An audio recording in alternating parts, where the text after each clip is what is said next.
কিছু কাজ নিয়ে আজকে বিকেলবেলায় একটু বেরিয়েছিলাম। আমাদের এখানে মানে উড়িষ্যার ঢেঙ্কানালে কিন্তু আজকে দোল হয়েছে, মানে হোলি। তো সকালবেলাতে এই যে আমাদের নিচে থাকে যারা, ওরা দেখছি বাচ্চাগুলো খুব খেলা করছে, তো ওদের কাছে একটু এসেছি।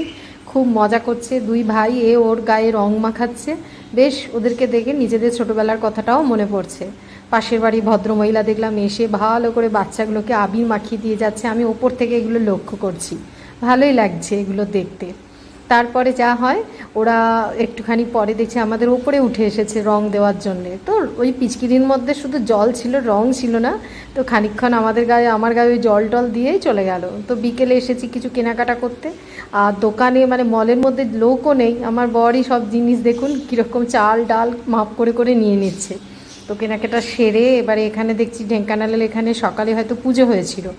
তারপর কেনাকাটা সেরে কিছু খাওয়া দাওয়া করে বাড়ি ফিরে এলাম।